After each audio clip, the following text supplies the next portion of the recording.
Olá, meus queridos paroquianos virtuais, sejam muito bem-vindos à nossa aula de catecismo de hoje.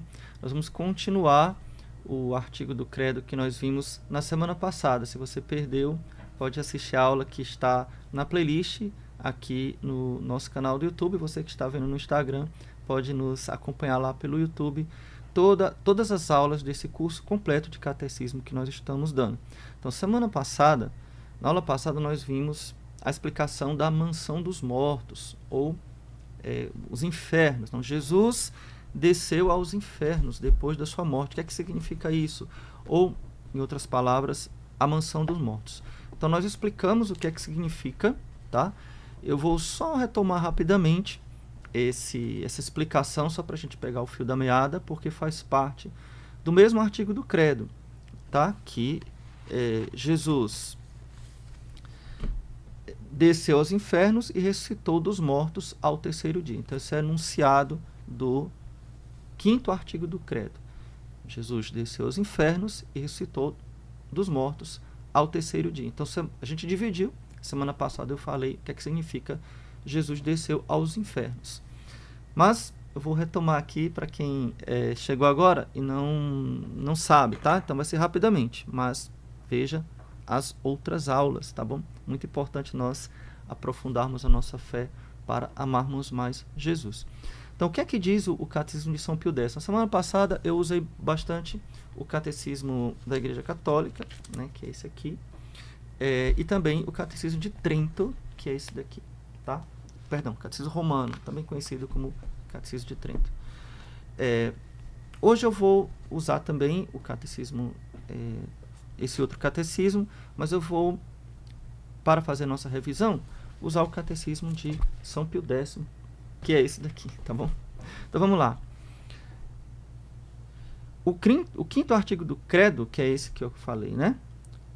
Desceu aos infernos e ressuscitou dos mortos ao terceiro dia, nos ensina que assim que se separou do corpo, a alma de Jesus foi ao limbo dos patriarcas, e que ao terceiro dia se uniu de novo ao seu corpo para dele não se separar nunca mais.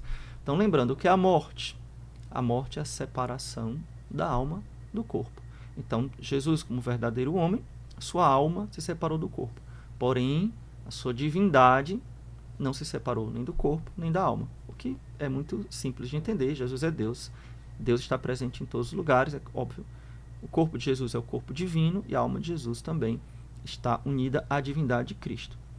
Mas o que é que significa os infernos? Tá? Vamos explicar mais uma vez, só fazendo uma revisão, porque eu falei isso na aula passada. Diz o Catecismo de São Pio X. Os infernos, por infernos, se entende aqui o limbo dos patriarcas, isto é, o lugar onde eram mantidas as almas dos justos à espera da redenção de Jesus Cristo. Por que as almas dos justos, dos santos patriarcas, não foram introduzidas no paraíso antes da morte de Jesus? Bom, se os santos patriarcas, homens justos, agradáveis a Deus, como por exemplo Moisés, Abraão, né, um homem de fé, Moisés também, obediente, submisso a Deus, agradável a Deus, por que que eles não foram para o paraíso? Por que que eles não foram para o céu antes da paixão de Cristo? Por uma razão muito simples, que é fácil da gente intuir, né? Então, eles não foram introduzidos no paraíso antes da morte de Jesus, porque o paraíso, pelo pecado de Adão, estava fechado e convinha que fosse Jesus Cristo, que com a sua morte o havia reaberto, o primeiro a entrar nele. Essa é a razão simples que o Catecismo de São Pio X diz. Existe uma outra razão mais, digamos, profunda, a explicação mais profunda, porque era necessário que Jesus morresse, desse a sua vida para a salvação de todos. Não, ninguém se salva sozinho. Então, os patriarcas, os justos do Antigo Testamento, eles tinham que ser salvos pela paixão de Cristo. Então, embora eles não estivessem em um lugar de dor, de sofrimento, mas eles não podiam entrar no céu, porque eles ainda não tinham sido salvos pelo sangue de Cristo, pelo sacrifício de Jesus na cruz. Certo? Vamos lá. O que é que significa os infernos? Então, bem explicadamente, né, bem profundamente, tanto o catecismo da Igreja Católica quanto o catecismo de Trento, o catecismo romano, ele explica com palavras bem simples e bem mais profundas, que por inferno se entendem os receptáculos dos mortos, tá? Vou explicar para vocês. Esses receptáculos, diz o Concílio de Trento, diz o Catecismo, eles são de várias categorias. Então, primeiro, é aquela prisão horrenda onde estão os demônios e os condenados estão sendo castigados junto com os demônios. Então, aonde há fogo, aonde há sofrimento, uma prisão eterna e o tormento dos demônios. Certo? Então, ali é o inferno propriamente dito. Vamos entender como um lugar. Então, próximo dali, mas, digamos, imaginemos um grande prado, né? Um local muito amplo. Então, próximo dali, que o catecismo usa essa palavra, receptáculo, né? Ou mansão, como dizia Santa Teresa, né? Morada. Então, se no céu há muitas moradas, também no inferno há moradas. Então, a morada daqueles que são justos, mas ainda tem alguma coisa para purgar. Então, purgatório já existia, sempre existiu. Então, por quê? Porque no céu não pode entrar nada de impuro e não há, raramente, alguém que morra sem nenhuma mínima impureza. Então, você não pode entrar no céu com qualquer impureza. Então, purgatório, ou seja, o local onde as pessoas, as almas que morrem, que são justas, ainda vão ser purificadas para estarem totalmente puras para poderem entrar no céu. E antes da morte de Jesus, antes da paixão de Cristo, havia também o que nós chamamos de limbo, né? O Catecismo de Trento chama de limbo. Então, o que é esse terceiro receptáculo? Primeiro, é o inferno propriamente dito. O segundo é o que nós chamamos hoje de purgatório, né? Que é o fogo de expiação, tá? Das impurezas da alma, aquelas pequenas impurezas que não afastam de Deus totalmente, mas também não permitem eu ver a Deus. E o terceiro receptáculo, em que eram recolhidas as almas justas antes da vinda de Jesus. Ali desfrutavam um suave remanso, sem nenhuma sensação de dor. Então não havia sofrimento nesse limbo. Alentavam-se com a doce esperança do resgate. Então todas as pessoas que estavam lá sabiam que um dia seriam resgatadas. Sabiam que um dia iriam entrar no céu. Então, uma alegria, uma certeza, uma suavidade, saber que vou entrar no céu. Porém, havia um certo e profundo sofrimento. Não um sofrimento físico, não um sofrimento moral, mas uma saudade de Deus, uma saudade do paraíso. Eu falei muito isso na aula passada. Tá? Essas almas eleitas aguardavam o Salvador no seio de Abraão. Vejam, às vezes quando a gente fala sobre isso, e no vídeo passado aparecem alguns protestantes ou algumas pessoas que não têm muita fé e vai dizer, mas onde é que está na Bíblia? Né? Esse argumento é um argumento muito falho. Nossa fé cristã não se baseia somente na Bíblia por uma razão muito óbvia e simples. Jesus não escreveu a Bíblia, Jesus não deixou a Bíblia, Jesus não disse para a gente seguir a Bíblia, Jesus disse para a gente seguir Ele. E o que é que Jesus nos deixou? Nos deixou uma igreja. Então, o que é que vem antes da Bíblia? A igreja. A igreja vem antes da Bíblia. Foi a igreja quem reuniu os livros, quem decidiu quais eram os livros inspirados, foram os bispos católicos, que decidiram quais eram os livros inspirados pelo Espírito Santo. E recolheram e formaram o Novo Testamento. Tá? O Antigo Testamento, obviamente, que também haviam livros apócrifos, tá? E a igreja também, inspirada pelo Espírito Santo, escolheu quais eram os livros mais... os livros inspirados pelo Espírito Santo. Né? Então, onde é que está na Bíblia? Não é uma pergunta que um católico deva fazer. Nós devemos perguntar o que é que a igreja ensina. Porque a igreja é aquela que interpreta a Bíblia. Certo? Porém, nossa doutrina, a doutrina verdadeira cristã, ela não é isenta de qualquer referência bíblica. Então existe sim referência bíblica. E Jesus mesmo fala, está na boca de Jesus Cristo, quando ele fala a parábola do Lázaro, o pobre Lázaro que morre, vai para o inferno, e lá de baixo ele olha para cima e vê o seio de Abraão. Então o seio de Abraão não era o paraíso. Jesus não disse que era o paraíso, porque não era. Era o local onde estava Abraão, né, que é o pai da fé, digamos assim, o primeiro que acreditou em Deus, e todos os justos. E Lázaro estava lá, junto com Abraão, gozando da paz, da suavidade, do limbo, esperando a justificação do Salvador. Existem várias outras passagens também que mostram que Jesus desceu aos infernos. Tá? A gente pode ver, por exemplo, quando diz todo joelho, São Paulo fala, né? Todo joelho se dobra no céu, na terra e nos infernos. Então, como é que esse joelho vai se dobrar em adoração no céu e na terra e nos infernos? Pela presença de Deus. Diante de Deus, Deus está no céu. Todo joelho se dobra em adoração. Deus pisou esta terra, os joelhos se dobraram em adoração diante de Jesus. E nos infernos, lá na mansão dos mortos, também todos os justos dobraram o joelho, adoraram o Salvador, né, com muita fé, com muita humildade. E tem outras passagens também que vão falar das profecias. Tem profecias de Oséias, diz, ó morte, eu hei de ser a tua morte, eu hei de ser a tua ruína, ó inferno.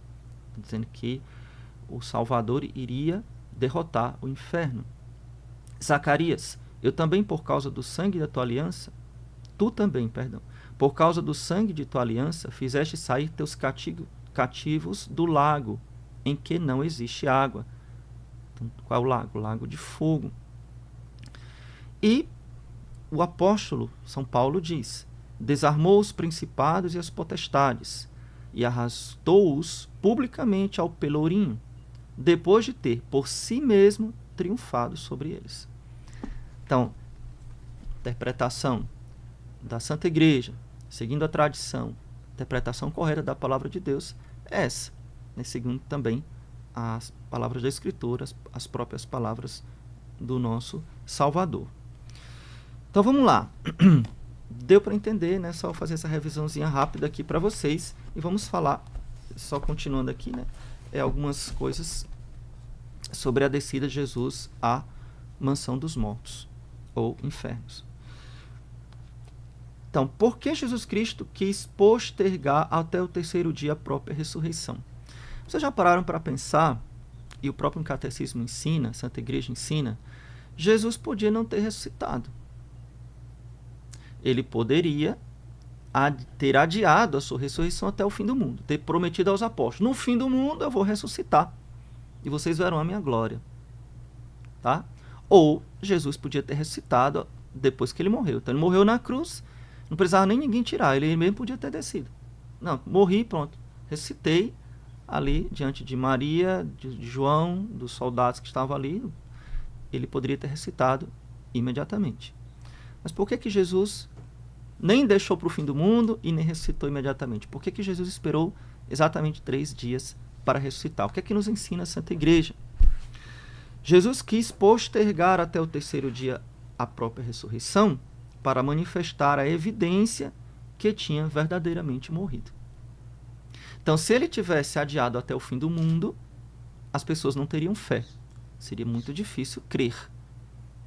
E se ele tivesse ressuscitado imediatamente, certamente poderiam dizer, não, ele não morreu. Né? Ele não morreu, desmaiou, mas não morreu. Né? Imagina que hoje se diriam muitas coisas. Então, nosso Salvador julgou perfeitamente que estar sepultado, né, dentro, trancado, debaixo da terra, no sepulcro, por 3 dias, seria a prova suficiente da sua divindade, do seu poder. E aí é o que mostra a nossa fé na ressurreição de Cristo. Jesus ressuscitou pelo seu próprio poder. Então, diferente de todas as outras ressurreições que aconteceram na Bíblia, que aconteceram depois, porque também os discípulos de Cristo, os santos, operaram milagres de ressurreição. São Filipe Nério, por exemplo, conta-se que ele ressuscitou mais gente do que Jesus. E não tem nada de estranho nisso, porque Jesus disse, quem crê fará obras maiores do que as minhas. Então, São Filipe Neri, por exemplo, é um exemplo de um santo que ressuscitou mais gente do que Jesus no Evangelho, né? Do que se relata no Evangelho. Então, a ressurreição de Jesus foi semelhante à dos outros homens ressuscitados? Não, a ressurreição de Jesus não foi semelhante à dos outros homens ressuscitados, porque Jesus Cristo ressuscitou, como eu falei, pelo seu próprio poder, pela sua própria virtude, ao passo que os outros foram ressuscitados pelo poder de Deus. Existe também, e assim nos ensina o Catecismo, outras razões para a ressurreição de Jesus, obviamente baseado também nos ensinamentos dos apóstolos, na palavra de Deus, na tradição da igreja. Existem outros motivos. Primeiro,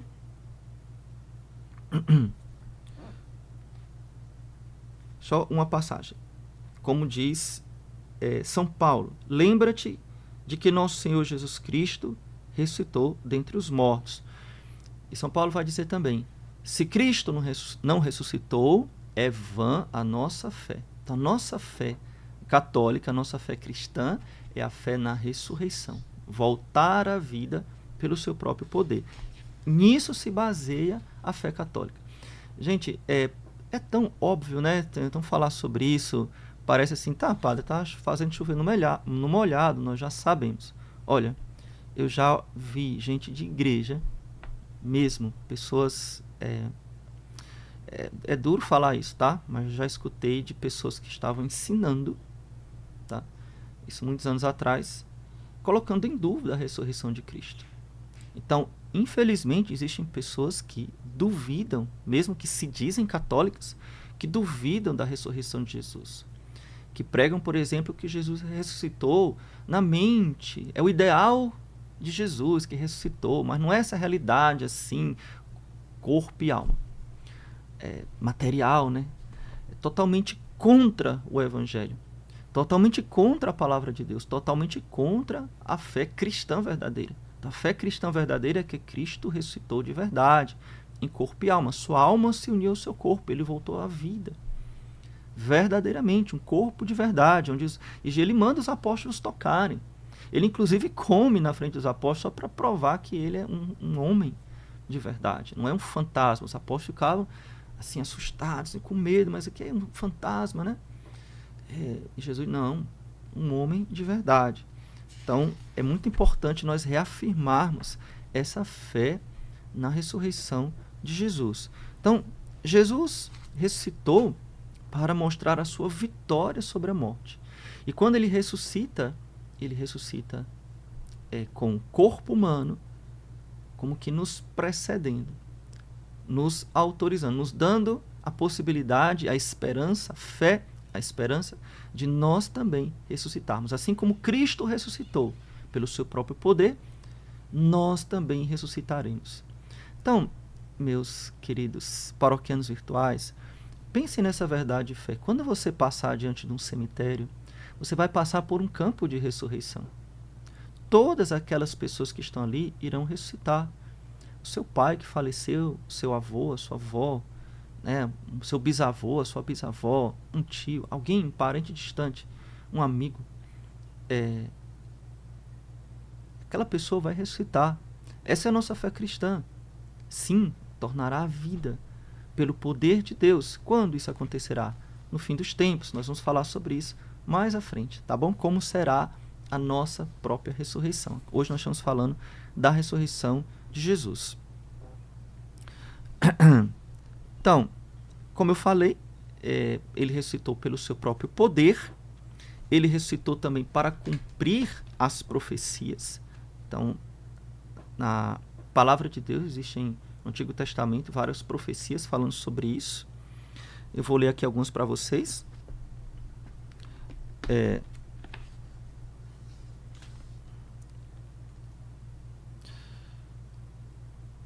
Cheio do Espírito Santo, Davi já o havia predito com as seguintes palavras: fizeram-no triunfar a sua destra e o seu santo braço. Além disso, o próprio Nosso Senhor o reafirmou com seu divino testemunho: largo a minha vida para tomar de novo. Eu dou a minha vida para retomá-la. Eu tenho o poder de entregá-la e tenho o poder de tomá-la novamente. Mostrando o seu poder. Então, corroborando a verdade da sua doutrina, dissera também aos judeus: arrasai este templo e em 3 dias eu o tornarei a construir. Jesus afirmou a sua ressurreição também, né?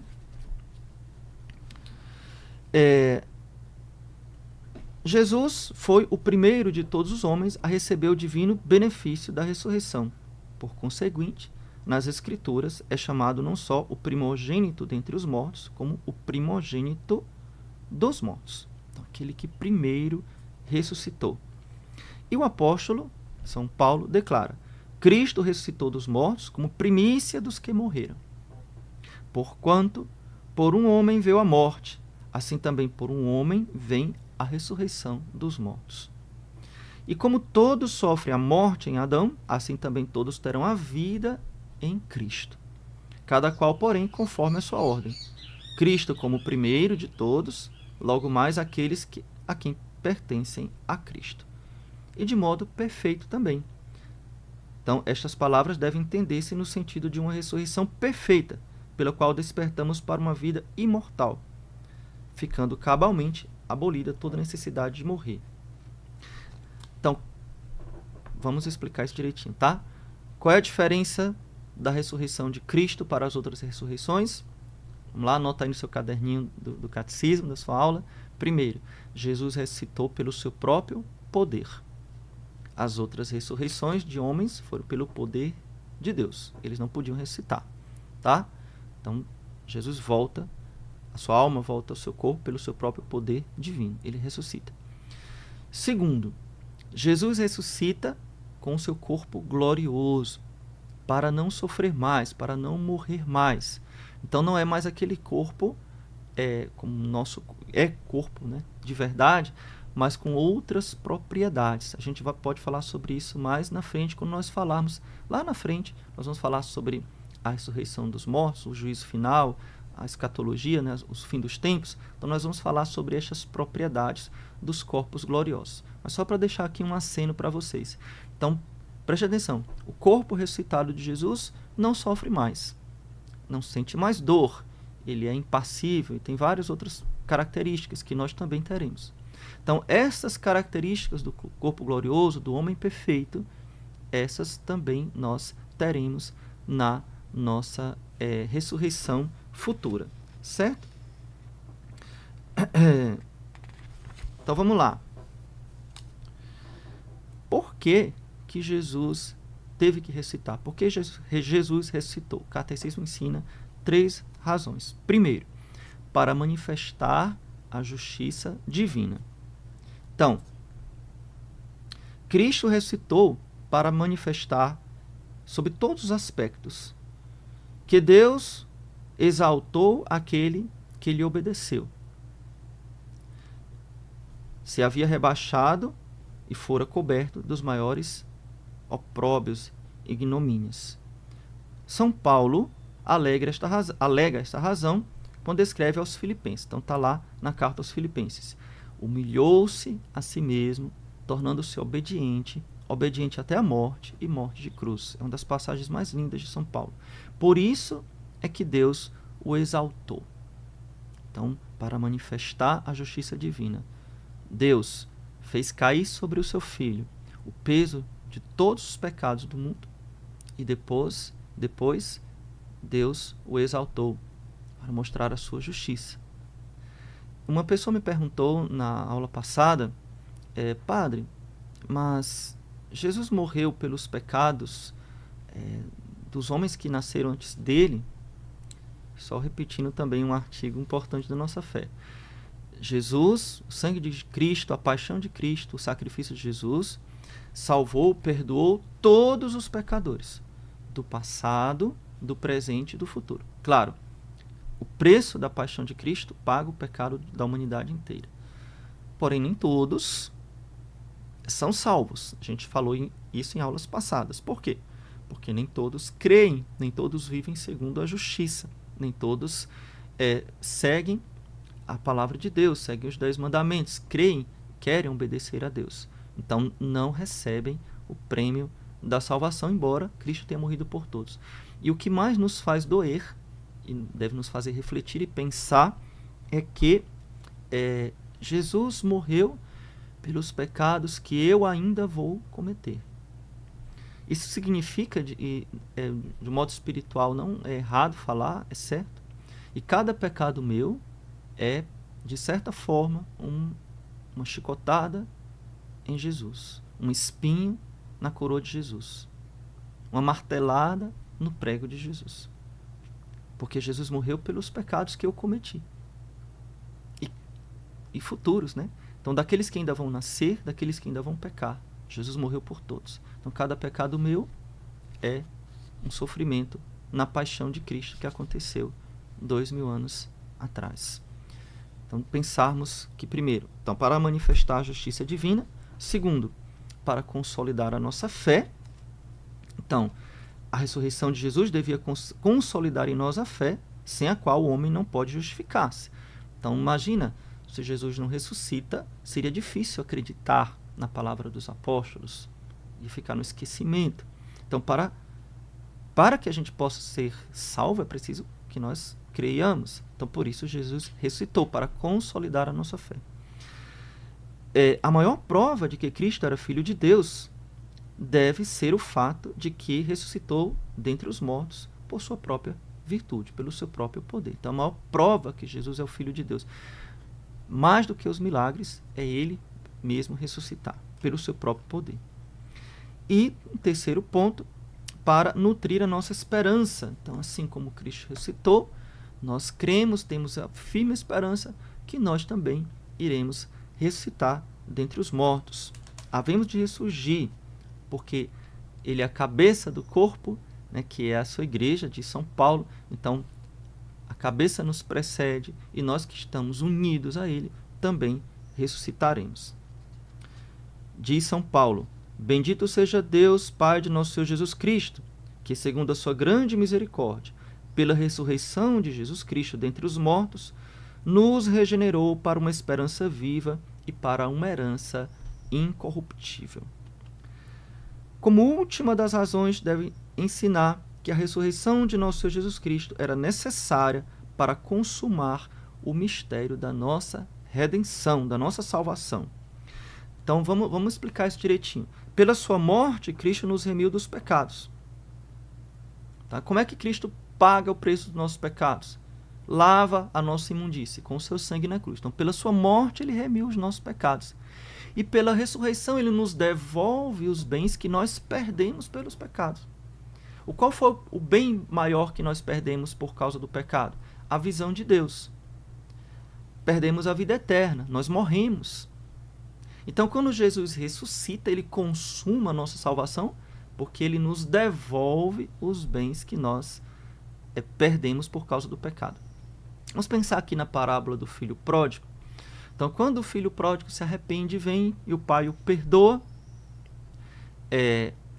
o pai não só o acolhe, então o perdoa, tira ele daquela pena, mas não o trata como um dos seus empregados. Poderia não tê-lo perdoado, vai-se embora daqui, não quero te ver, ou então cumprir o pedido dele.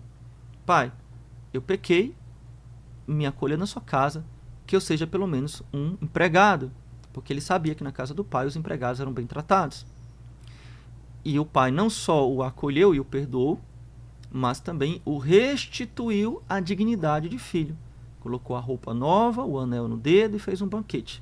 Então, toda aquela parábola é a história da nossa redenção, do nosso encontro com o Pai, do nosso encontro com Deus até o céu.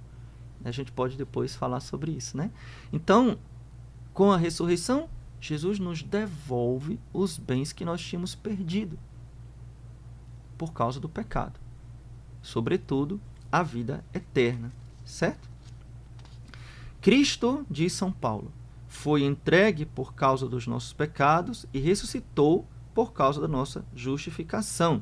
Está lá em Romanos, capítulo 4, versículo 25. Certo?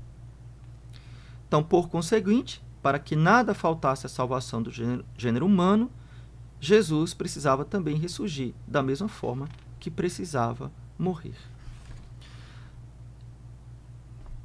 Bom, Sei que vocês devem estar com muitas dúvidas, muitas curiosidades também a respeito disso, e eu espero que vocês tenham entendido direitinho o significado da ressurreição de Jesus. Para concluir, é um ato de fé, então uma verdade de fé. Nós não podemos ser cristãos sem acreditar na ressurreição de Jesus. Jesus ressuscitou pelo seu próprio poder, uniu a sua alma ao seu corpo humano e assim ele ressuscita. E a sua ressurreição, além de ter sido pelo seu próprio poder divino, a sua ressurreição também, o seu corpo, ele é um corpo glorioso, ele é diferente, ele ressuscita para nunca mais sofrer. E assim também será a nossa ressurreição. Nós, se ressuscitarmos para, claro, né, vamos com firme esperança, né, como nós sabemos, quando nós ressuscitarmos para a vida eterna, para ir para o céu, no nosso corpo não haverá mais sofrimento, não haverá mais dor, não haverá mais a possibilidade de sofrer, nem a possibilidade de morrer. Será impossível. Então ressuscitaremos para a vida eterna. E aí, já respondendo a curiosidade, padre, os que vão para o inferno irão ressuscitar? Como eu disse a vocês, eu vou falar lá na frente quando eu falar da parousia, da vinda de Jesus.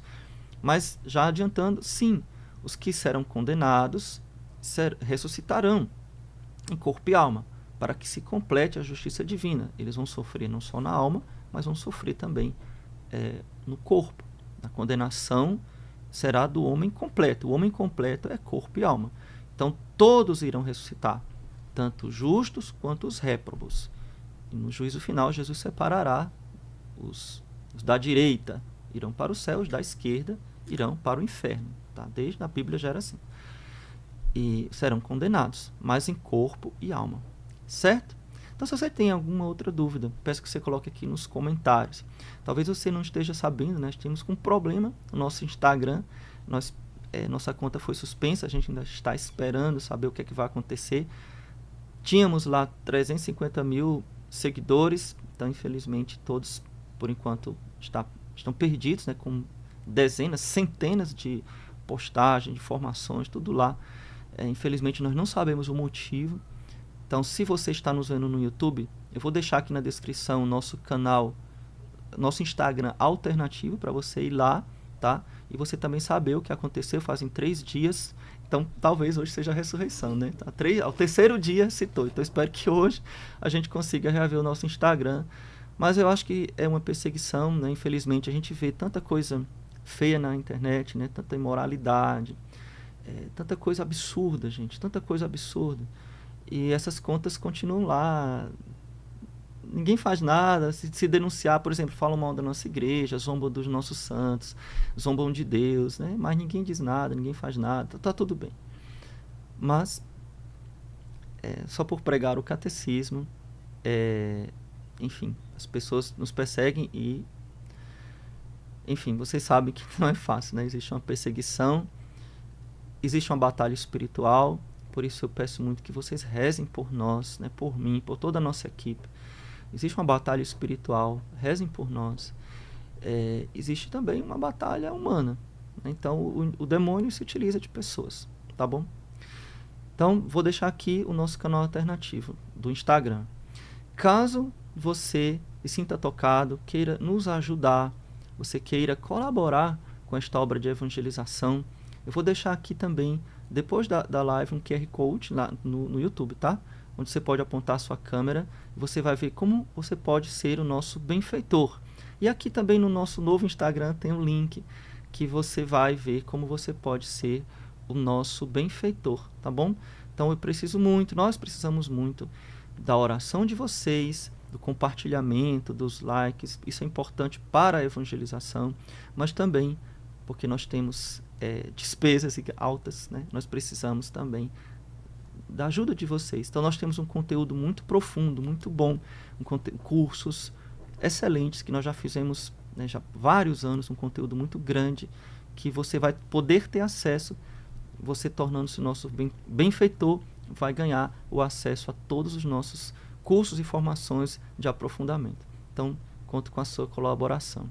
Louvado seja nosso Senhor Jesus Cristo, para sempre seja louvado, e sua Mãe Maria Santíssima. Fiquem com Deus e Nossa Senhora.